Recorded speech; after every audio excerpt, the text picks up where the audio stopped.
여러분이 누구이고 제가 누구이고 우리가 누구인지에 관하여 여러분에게 하고 싶은 이야기가 생겼습니다. 하버드대학 교수직을 내려놓고 정신지체자들의 공동체 라르시 데이브레이크로 들어간 헨리 나우엔의 말입니다. 나우엔이 작고한 뒤에 그의 일기와 저작 가운데서 분별과 소명에 관한 내용을 간추려 재구성한 분별력이라는 책에서 그는 다음과 같이 말합니다. 여러분이 누구든 여러분 인생에서 어느 지점에 와 있든 저는 기도하는 중에 제 앞에 있는 여러분을 봅니다. 감상에 빠져 하는 말이 아니라 내적으로 여러분과 같은 인생을 살아왔고 여러분 마음속에 있는 고통과 기쁨을 아는 한 인간으로서 여러분이 아주 가깝게 느껴집니다. 제 마음과 여러분의 마음을 깊이 들여다보면서 우리가 얼마나 그 길을 잃었는지 점점 더 확실히 깨닫습니다. 그리고 그 책 서문에서 다음과 같이 말하는데요.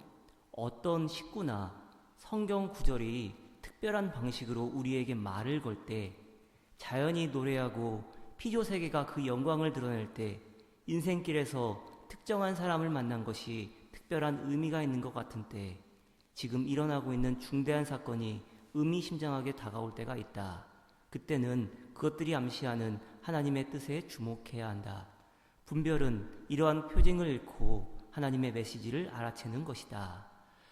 분별은 하나님께 귀를 기울이고 하나님의 임재에 주목하고 격려하시고 지시하시고 지도하시고 인도하시는 하나님께 순종하는 것입니다.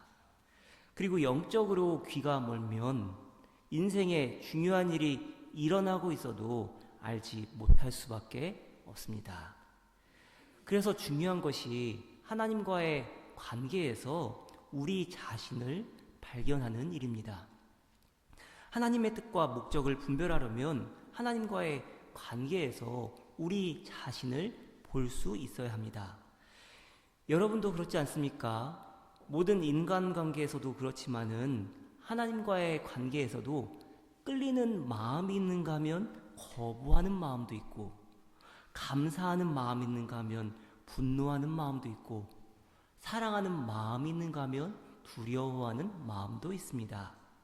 그리고 우리 자신과 하나님과의 관계가 깊어질수록 신실함도 커지지만 또 때로는 소원해지는 경험을 하기도 합니다. 그러나 분명한 사실은 이것입니다.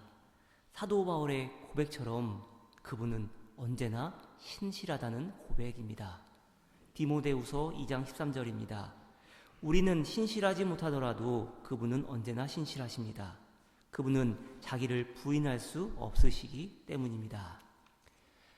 만일 이 고백이 가능하다면, 그리고 하나님 안에서 저와 여러분의 인생의 진정한 의미와 목적과 방향을 찾고 싶다면 자기 중심적으로 현실을 바라보는 시각을 버릴 수 있기를 바랍니다. 근데 이게 결코 쉽지 않습니다. 내가 생각하는 나를 포기하는 것은 불안하고 겁나는 일입니다. 가진 것과 하는 일에 더 이상 매달리지 않는 것은 실로 두려운 일입니다. 하나님을 만나는 일 역시 겁나는 일일 수도 있습니다. 하지만 분명하게 기억하시기를 바랍니다. 포기하는 것은 무언가를 잃는 것처럼 보이지만 신앙 안에서 이 말은 역설이 됩니다. 포기함으로써 자유를 얻게 되고 하나님 안에서 옛 사람을 벗어버리고 새 사람을 입게 되는 것입니다. 깊은 어둠과 고통, 만연한 죄와 악의 세계에서 오직 유일하고 진정한 빛이신 예수 그리스도의 탄생과 재림을 기다리는 대림절 첫 번째 주일입니다. 이 기간 하나님이 나 자신을 들여다보시도록 나의 모든 것을 보시며 심지어 나조차도 보고 싶지 않은 부분까지 속속들이 들여다보시도록 우리 자신을 하나님께 내어드릴 수 있기를 바랍니다. 쉽지 않겠지만 그렇게 할 때 하나님이 계시하시고 하나님이 가르치시는 방향으로 저와 여러분의 인생이 나아갈 것입니다. 요한복음 1장 43절 이하에서 예수님은 나다나엘을 보았다 말씀하십니다. 자기 자신을 가리켜 간사한 것이 없다 말씀하시는 예수님을 향해 나다나엘은 어떻게 자기를 아느냐고 되묻습니다. 그러자 예수님 말씀하십니다. 이르시되 빌립이 너를 부르기 전에 내가 무화과 나무 아래에 있을 때에 보았노라. 내가 너를 무화과 나무 아래에서 보았다 함으로 믿느냐? 이보다 더 큰 일을 보리라. 또 이르시되 진실로 진실로 너희에게 이르노니 하늘이 열리고 하나님의 사자들이 인자 위에 오르락 내리락 하는 것을 보이라 하시니라. 사람의 마음을 꿰뚫어 보시는 예수님이십니다. 초대교회의 동방 교부들을 가리켜 간파하는 통찰자라고도 일컫는데, 그것은 그들이 교부들의 조언을 구하러 오는 사람들의 마음과 영혼을 읽을 수 있었기 때문입니다. 간파하는 통찰자라고 말할 때 통찰하는, 분별하는 이란 단어는 헬라어 디오라오에서 유래하였는데, 이 단어는 들여다보다 간파하다란 의미를 담고 있고, 말 그대로 문제의 핵심을 꿰뚫어 본다는 의미입니다. 예수님 역시 나다나엘의 겉모습에 감춰진 깊은 내면을 간파하셨습니다. 요한복음 2장 24절에서도 예수님은 모든 사람을 아신다 말씀하시는데 같은 문맥입니다. 요한복음 2장 23절로 24절입니다. 6월절에 예수께서 예루살렘에 계시니 많은 사람이 그의 행하시는 표적을 보고 그의 이름을 믿었으나 예수는 그의 몸을 그들에게 의탁하지 아니하셨으니 이는 친히 모든 사람을 아심이요. 무엇을 아신다는 것입니까? 그들의 심중이 어떠한지 아신다는 겁니다. 그렇기에 자신의 몸을 그들에게 맡길 수 없다고 말씀하십니다. 그렇습니다, 여러분. 하나님께서는 저와 여러분의 중심을 살피시는 하나님이십니다. 그렇기에 2025년 교회력의 시작을 알리는 대림절 첫 주인 오늘 우리의 마음을 하나님 앞에서 새롭게 할 수 있기를 바랍니다. 그리고 이 말씀 기억하시기 바랍니다. 사무엘상 16장 7절입니다. 내가 보는 것은 사람과 같지 아니하니 사람은 외모를 보거니와 나 여호와는 중심을 보느니라.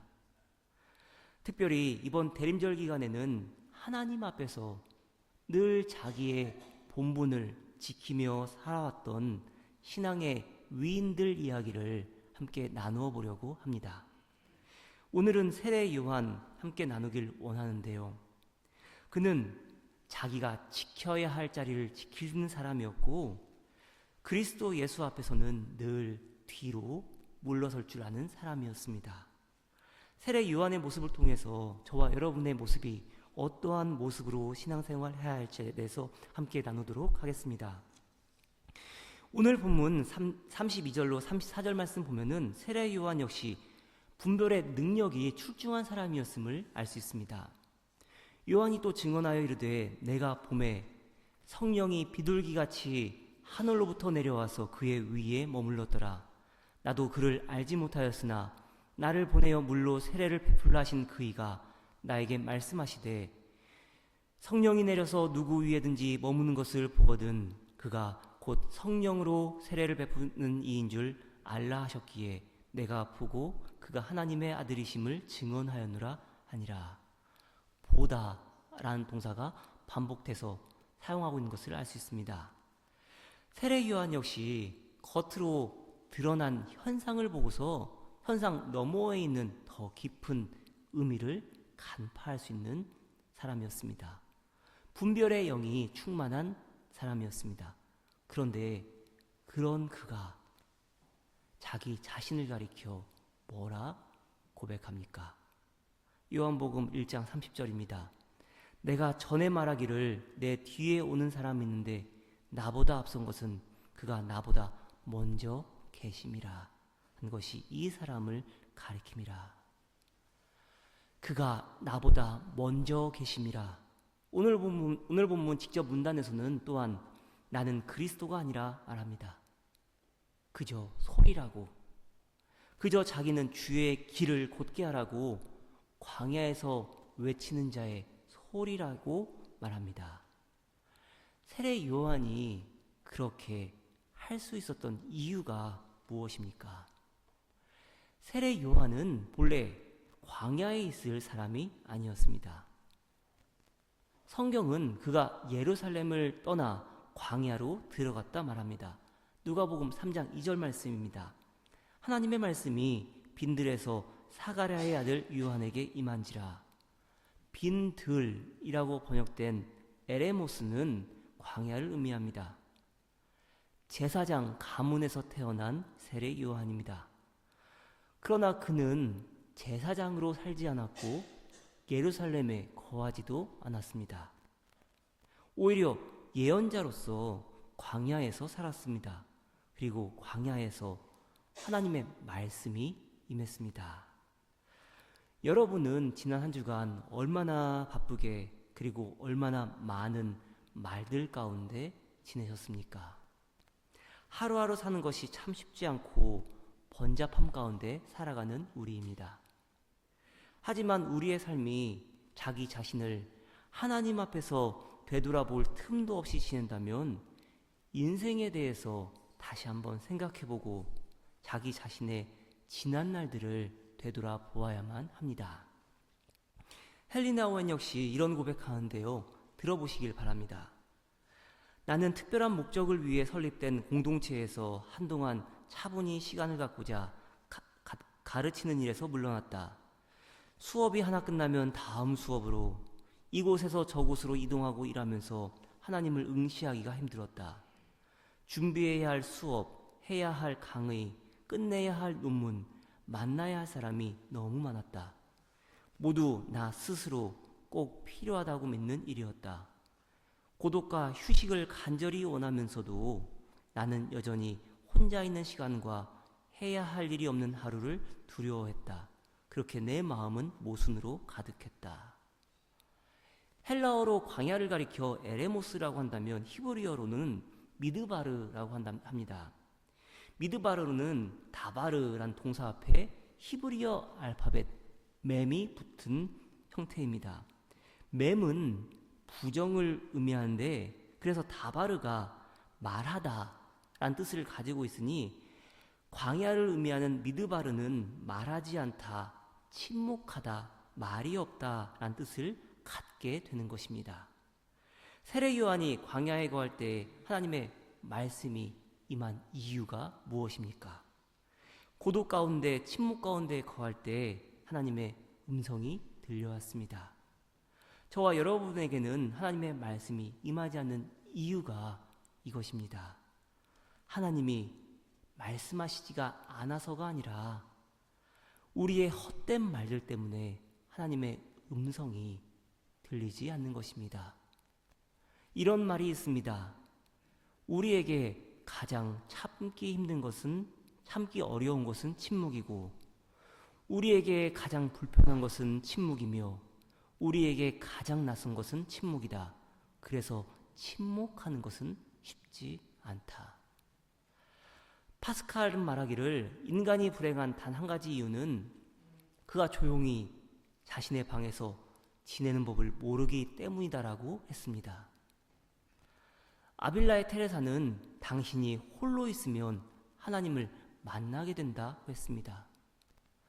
그래서 헬리나 오웬은 광야의 영성을 가리켜서 하나님과 함께 그리고 그분하고만 혼자 있을 수 있는 시간과 장소를 따로 마련하는 것이라고 했습니다.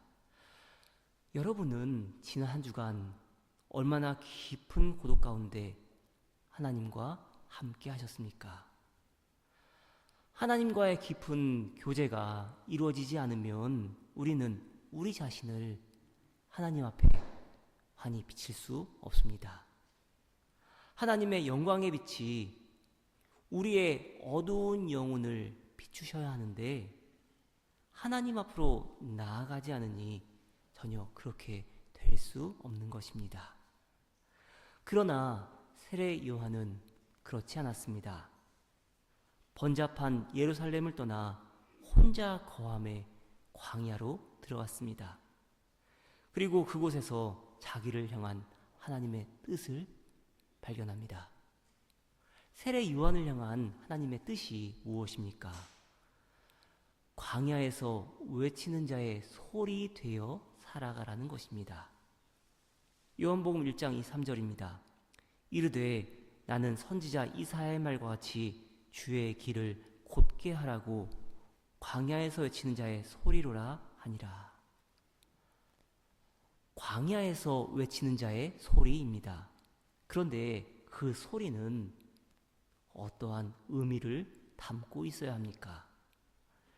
소리에 담긴 의미를 파악할 수 있어야 저와 여러분 역시 세례 요한처럼 그리스도 예수 뒤로 물러서서 오직 그분만을 높이며 살아갈 수 있습니다. 모세가 이스라엘 백성에게 신명기 8장 2절로 4절에서 다음과 같이 말합니다. 내 하나님 여호와께서 이 40년 동안에 내게 광야 길을 걷게 하신 것을 기억하라. 이는 너를 낮추시며 너를 시험하사 내 마음이 어떠한지 그 명령을 지키는지 지키지 않는지 알려 하심이라. 너를 낮추시며 너를 줄이게 하시며 또 너도 알지 못하며 내 조상들도 알지 못하던 만나를 내게 먹이신 것은 사람이 떡으로만 사는 것이 아니요 여호와의 입에서 나오는 모든 말씀으로 사는 줄을 내가 알게 하려 하심이니라. 이 40년 동안에 내 의복이 헤어지지 아니하였고 내 발이 부르트지 아니하였느니라. 참으로 놀라운 일입니다. 40년 광야 생활 동안 의복이 헤어지지 아니하였고 발이 부르트지 아니하였다 합니다. 광야에서 옷이 해지면 일사병에 걸려 쓰러지고 맙니다. 신발이 닳으면 걷지 못해서 죽고 맙니다.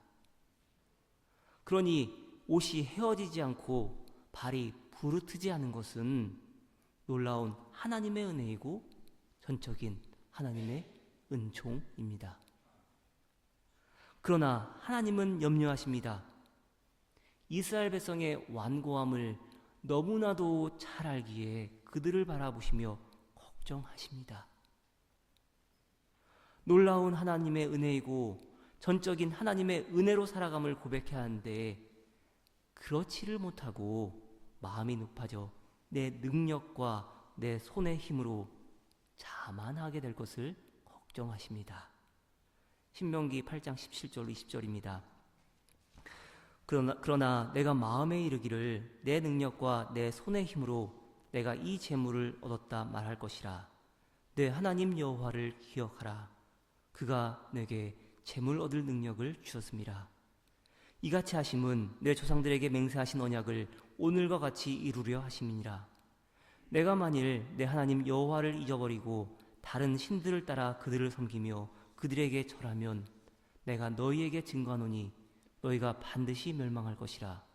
여호와께서 너희 앞에서 멸망시키신 민족들같이 너희도 멸망하리니 이는 너희가 너희의 하나님 여호와의 소리를 청종하지 아니함이라. 이스라엘 백성이 넘어진 이유가 무엇입니까? 하나님께서 내게 허락하셨다 고백하지 않고 내 능력과 내 손의 힘으로 일구었다 말하는 이유가 무엇입니까? 여호와 하나님의 소리를 청종하지 않았기 때문입니다. 광야에서 사람의 인기척이라고는 전혀 들리지 않는 광야 그 깊은 곳에서 늘 들려왔던 하나님의 음성, 하나님의 마음, 하나님의 소원에 다시금 귀 기울이지 않았기 때문입니다. 그렇기에 이스라엘 백성은 넘어졌습니다. 저와 여러분 역시 고요한 가운데 하나님의 음성이 들려지기를 바랍니다. 하나님께서 뭐라 말씀하시는지, 무엇을 해야 하는지, 무엇을 하지 말아야 하는지 그 음성에 귀 기울일 수 있기를 바랍니다. 이 음성 들을 때에 저와 여러분 역시 하나님의 인도하심에 발맞추어 그분의 발걸음에 따라 겸손히 나아갈 수 있을 것입니다. 그런데 저는 세례 요한의 삶을 묵상하면서 혹시 그에게 서운함 내지는 분노는 없었을까 하는 생각을 해보았습니다. 물론 그렇지는 않았지만 사람 마음이 그렇지 않습니까? 헨리 나우엔이 대학 교수 시절 약 반년 동안 제네시 수도원에 머물 때가 있었는데요. 그는 자신이 얼마나 하나님의 영광이 아닌 자신의 영광을 위해 살았는지를 반성합니다. 제네시에 있는 수도원에 머무는 동안 혼자 있는 시간에 분노가 차오르는 것을 느꼈다. 특별해지고 싶고 존경받고 싶은 욕망이 가득 차오르는 것을 느꼈다. 얼마나 다양한 방식으로 하나님의 영광 대신 나의 영광을 위해 살았는지 깨닫기 시작했다. 세례 요한 역시 충분히 이런 마음 들었을 수 있었을 것 같습니다. 왜냐하면 제사장 가문에서 태어났음에도 예언자로 살아가야만 했기 때문입니다. 구약 성경 전체를 통해서 흐르는 두 개의 전승이 있는데 하나는 제사장 전승, 또 다른 하나는 예언자 전승입니다. 제사장은 성전에서 하나님께 제사를 드렸고 예언자들은 길거리에서 백성에게 하나님의 말씀을 외쳤습니다. 제사장은 아무나 될 수 없었습니다. 제사장 가문에서 태어나야만 제사장이 될 수 있었습니다. 그러나 예언자는 혈통과는 전혀 관계가 없었고 어느 날 갑자기 하나님의 말씀이 임하면 예언자가 될 수 있었습니다. 이진희 목사님은 제사장과 예언자의 차이를 다음과 같이 설명합니다. 제사장은 엘리트 집단이었다. 그들은 부와 영광과 존귀를 누렸다. 그러나 예언자들 대부분은 누구에게도 환영받지 못했으며 생활도 보장받지 못했다. 그들은 멸시와 천대를 받았다. 그들은 사람들이 듣기 싫어하는 말을 해야 했다. 그러니 환영받을 수 없었던 것이다. 제사장은 이스라엘 백성을 위해 하나님 앞에 축복을 빌고 용서와 자비를 구하는 일을 했다. 이스라엘과 하나님 사이에서 중보자 역할을 했던 것이다. 그러나 예언자는 이스라엘 백성에게 주시는 하나님의 말씀을 전달하는 일을 했다. 그 메시지의 대부분은 책망과 경고와 심판으로 이루어져 있다.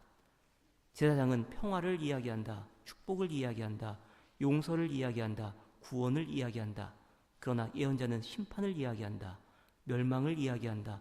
전쟁을 이야기한다. 저주를 선포한다. 제사장들은 전통을 중시했다. 반면 예언자들은 개혁하는 사람들이었다. 물론 세례 요한의 이러한 모습 때문에 예수님의 사역과는 분명한 경계선이 존재합니다. 예수님은 분명 분리와 배제가 아닌 수용과 포용을 말씀하셨기 때문입니다. 그렇기에 예수님은 세례 요한을 가리켜 여인이 낳은 자 가운데 가장 큰 자이지만 하나님 나라에서 가장 작은 자라 할지라도 요한보다 큰 자가 될 것이라고 말씀하십니다. 그럼에도 만일 저와 여러분이 세례 요한이었다면 하나님을 많이 원망했을 것 같습니다. 제사장 가운데서 가문에서 태어났으니 모든 존귀, 영광, 권세를 누릴 수 있었음에도 왜 그토록 험난한 가시밭길을 걸어가게 하셨느냐고 원망하지 않았을까 싶습니다. 그러나 세례 요한 뭐라 고백합니까? 요한복음 1장 26절로 27절 말씀입니다. 요한이 대답하되 나는 물로 세례를 베풀거니와 너희 가운데 너희가 알지 못하는 한 사람이 섰으니 곧 내 뒤에 오시는 그이라. 나는 그의 신발끈을 풀기도 감당하지 못하겠노라 하더라. 참으로 위대한 고백입니다. 광야 생활 40년 동안 이스라엘 백성에게 임한 세밀한 하나님의 음성이 마치 악곡 형식의 하나인 푸가처럼 철저한 고독 가운데 세례 요한에게도 동일하게 임한 것입니다. 세례 요한 생각하면서 마음 깊이 들려온 찬양의 가사가 있었습니다. 나는 주를 섬기는 것에 후회가 없습니다. 라는 찬양인데요. 가사 들어보시길 바랍니다. 나의 평생에 가장 복된 일은 내가 예수님을 만난 것이라. 나의 평생에 가장 잘한 일은 내가 예수님을 주로 섬긴 것이라. 이 세상 살 동안 내가 걷는 길이 때론 험하여서 넘어질 때도 주의 강한 손이 나를 붙드시니 나는 예수님만 주로 섬기며 살리. 나는 주를 섬기는 것에 후회가 없습니다. 내가 걸어온 모든 시간 다 주의 은혜니 내가 걸어갈 모든 날도 주만 섬기며 살리. 오직 예수 이름 부르며 살아가리라. 이것이 나의 간증이요 이것이 나의 찬송일세. 나 사는 동안 끊임없이 구주를 찬송하리로다. 288장 찬송, 예수를 나의 구주 삼고 후렴가사로 마무리하는데요. 여러분의 간증은 무엇입니까? 나 사는 동안 끊임없이 구주를 찬송하겠다고 고백할 수 있는 이유가 무엇입니까? 내가 세워지기 때문입니까? 그렇지 않습니다. 내가 걸어온 모든 시간 다 주의 은혜이고 내가 걸어갈 모든 날도 주만 섬기며 살겠다고 고백할 수 있어야 합니다. 그리고 세례 요한처럼 그리스도 예수 뒤로 물러나 그분만을 높이는 삶을 살아간다면 진정 주를 섬기는 것에 후회가 없다고 고백할 수 있을 것입니다. 사랑하는 여러분, 세상의 번잡함, 세상의 기쁨에 동요되지 마시고 광야로 들어가 고독 가운데 하나님의 음성을 들으며 예수 그리스도의 탄생과 재림을 기다리는 대림절 기간 되시기를 바랍니다. 그럴 때 비로소 저와 여러분은 하나님의 마음을 알고 매사에 하나님의 뜻을 행하며 살아갈 수 있을 것입니다. 오직 하나님 말 드러내며 살아가는 저와 여러분 되기를 간절히 축원합니다. 기도합니다. 하나님 안에서 나의 나됨을 새롭게 발견하게 하옵소서. 예수 그리스도의 이름으로 기도드렸습니다. 아멘.